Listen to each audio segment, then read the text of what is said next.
सम्माननीय आदरणीय दीदी,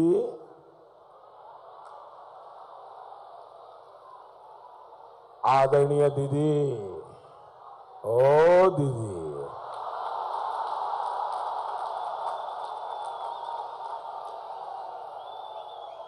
दीदी, ओ दीदी। प्रधानमंत्री नरेंद्र मोदी के इस तंज ने 2021 के बंगाल विधानसभा चुनाव का माहौल बदल दिया था। मुख्यमंत्री ममता बनर्जी पर किया गया उनका ये व्यक्तिगत हमला बीजेपी की सभाओं का नारा बन गया और चुनाव आम जनता के मुद्दों से भटककर दोनों नेताओं के बीच आपसी तकरार में बदल गया। सम्माननीय आदरणीय दीदी,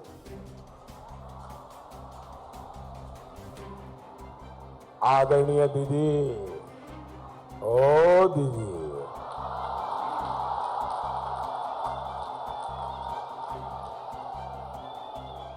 दीदी,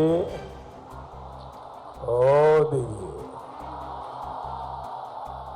मोदी के इस लहजे में किए गए तंज को टीएमसी ने दिल्ली के नेता द्वारा बंगाल की बेटी और मुख्यमंत्री के अपमान की तरह पेश किया और चुनाव का नैरेटिव बाहरी वर्सेस बंगाल बना दिया।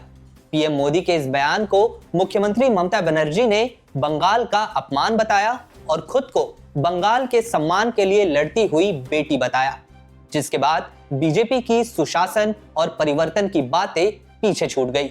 मोदी की इस टिप्पणी की वजह से ममता बनर्जी के लिए महिला मतदाताओं के बीच सहानुभूति बढ़ी, जिसका फायदा टीएमसी को चुनाव में मिला।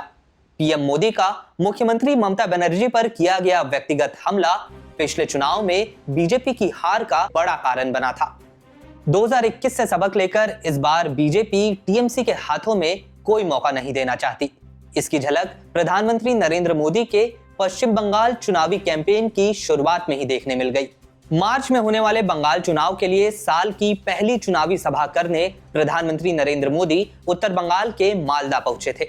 उन्होंने केंद्र की योजनाएं बंगाल में लागू न करने पर तृणमूल कांग्रेस को पत्थर दिल और बेरहम बताया। लूट और भ्रष्टाचार टीएमसी की पहचान बताई। मोदी ने टीएमसी को घुसपैठिया रैकेट का सरगना ठहराया। अपने 40 मिनट के भाषण में प्रधानमंत्री नरेंद्र मोदी ने टीएमसी पर खूब हमले बोले, लेकिन मुख्यमंत्री ममता बनर्जी का नाम लिए बगैर। टीएमसी के नेता, टीएमसी का सिंडिकेट सालों से यहां घुसपैठियों को बसाने, उन्हें वोटर बनाने का खेल खेल रहा है। उस पर टीएमसी की दुर्नीति, टीएमसी के भ्रष्टाचार की दोहरी मार पड़ रही है।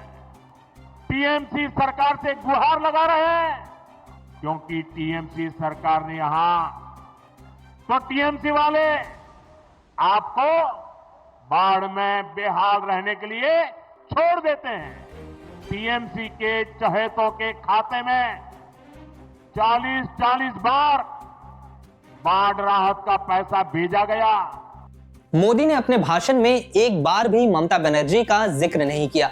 दीदी पर व्यक्तिगत हमले करने से वे कमजोर नहीं बल्कि मजबूत होती हैं और उन पर आरोप लगाने से वे उसे दिल्ली का बंगाल पर हमला बना देती हैं। ये बातें बीजेपी शायद समझ चुकी है। इसलिए प्रधानमंत्री नरेंद्र मोदी ने अपनी मालदा और सिंगूर की दोनों सभाओं में एक बार भी मुख्यमंत्री ममता बनर्जी का नाम नहीं लिया। टीएमसी इस बार बंगाल चुनाव में जोतोई करो हमला आबार जीत बे बांग्ला नारे के साथ मैदान में उतर रही है। इस कैंपेन स्लोगन से तृणमूल बंगाल की जनता को यह संदेश देना चाहती है कि बंगाल के लोगों और बांग्ला संस्कृति पर बाहरी लोग हमला कर रहे हैं, लेकिन अंत में जीत बंगाल की ही होगी। टीएमसी इस चुनाव का नैरेटिव बाहरी वर्सेस बंगाल बनाकर बीजेपी को इसमें उलझाए रखना चाहती है। वही बीजेपी भी इस बार पिछली गलतियों से सबक लेकर फूक फूक कर कदम बढ़ा रही है। बीजेपी ये नहीं चाहती कि चुनाव टीएमसी की तैयार की हुई पिच पर लड़ा जाए।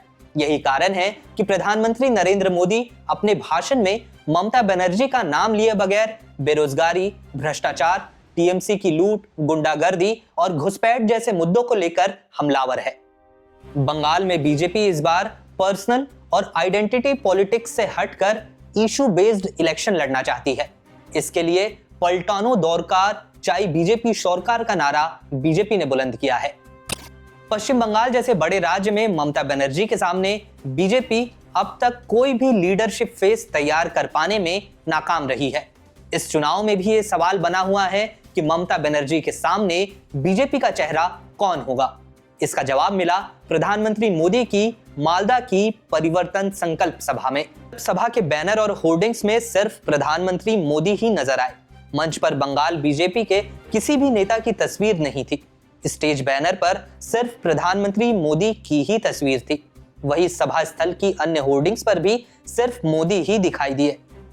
इससे यह संदेश साफ है कि बंगाल में ममता बनर्जी के सामने बीजेपी का चेहरा प्रधानमंत्री नरेंद्र मोदी ही होंगे और पार्टी मोदी के चेहरे पर ही वोट मांगेगी। टीएमसी का इलेक्शन कैंपेन इस चुनाव में आईपैक यानी इंडियन पॉलिटिकल एक्शन कमेटी के जिम्मे है। 2021 के विधानसभा चुनाव हो या 2024 के लोकसभा चुनाव, बंगाल में दीदी की पार्टी का इलेक्शन कैंपेन मैनेजमेंट आईपैक ने ही संभाला है। 8 जनवरी को जब आईपैक के डायरेक्टर प्रतीक जैन और आईपैक दफ्तर पर ईडी का छापा पड़ा, तब मुख्यमंत्री ममता बनर्जी खुद आईपैक दफ्तर पहुंच गई थी और ईडी की इस कार्रवाई को राजनीतिक बदले की कार्रवाई बताया था। तो दूसरी ओर बीजेपी के इलेक्शन मैनेजमेंट के भी खूब कसीदे पड़े जाते हैं। बीजेपी की चुनावी जीत में प्रधानमंत्री मोदी की लोकप्रियता और अमित शाह के चुनावी प्रबंधन को हमेशा क्रेडिट दिया जाता है, लेकिन बंगाल में बीजेपी के सामने टीएमसी के इलेक्शन मैनेजमेंट को पार पाना बड़ी चुनौती है। या यूं कहे कि बीजेपी के चुनावी प्रबंधन का सीधा मुकाबला टीएमसी का इलेक्शन मैनेजमेंट देख रही आईपैक से है। आईपैक बंगाल में पिछले 6 सालों से सक्रिय है।